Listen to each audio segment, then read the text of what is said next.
So Jeff, tell me a little bit about what it means to be named to the Hall of Fame, Basketball Hall of Fame.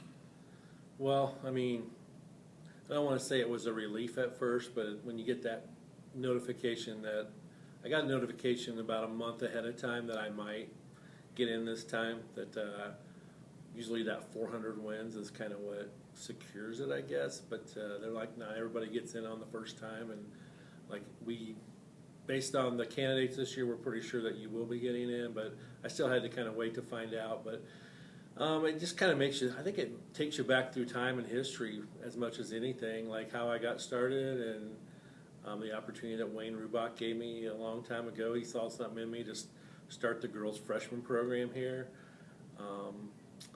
Just looking back with all the players that I've been able to coach and all the great kids we've had, and just how far we've come over those 22 years or so.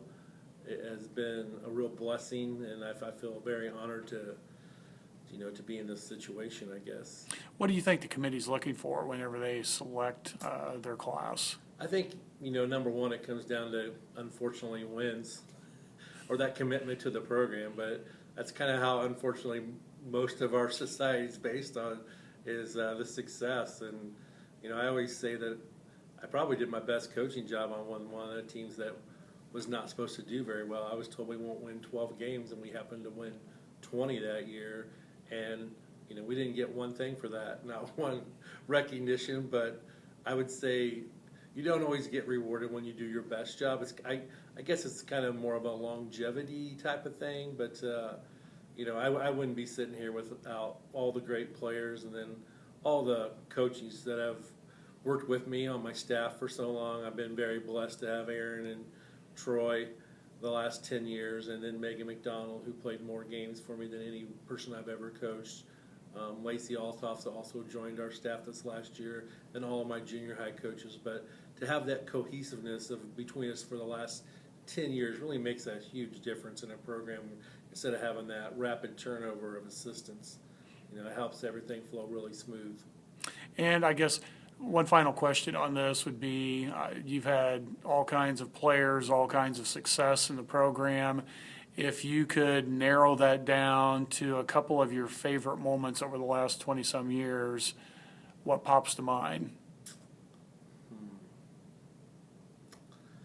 Well, I would say early on I was driven by trying to get to certain places, past certain achievements that maybe others had made. That kind of drove me at first. And, as I've gotten older, I've kind of quit worrying about all that kind of stuff.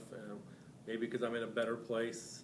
I kind of quit worrying about all those awards and all those accolades. And then that's kind of when they came, which is usually what happens when you focus on what you're supposed to be doing.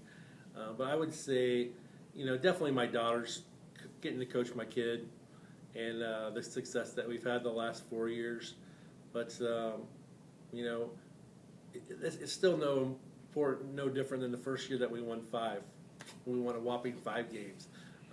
My point guard, who was on that team, was at practice the other day, and we just played Taylorville, not played real well, and she kind of gave him a lecture, like, hey, you guys are very talented, and I came to see you, and you guys got to play better than that. She kind of gave him a little talking to. That's my point guard from the very first team that I coached.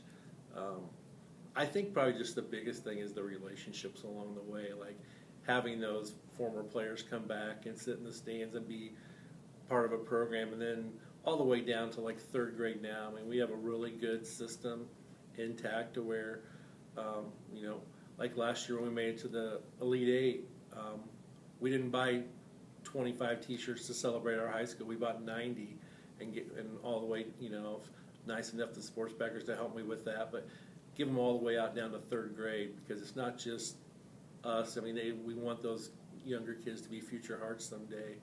And then the outpouring support I've gotten from a lot of fellow coaches and programs. I mean, I just got a card today from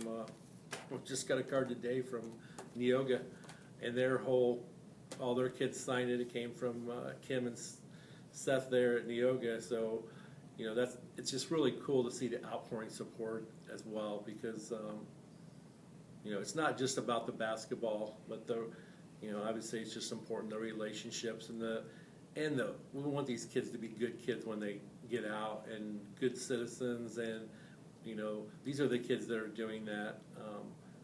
When I gave a speech at Rotary a couple weeks ago, we talked about, didn't make it about basketball, about what all these kids do after they leave here, from forensic science to lawyers to whatever it's going to be. So it's kind of really cool to see all that, and just to know that you were maybe just a little bit part of it, and then you kind of get the title of that Hall of Fame as a reward for all of that. But it goes far beyond just the basketball, I think.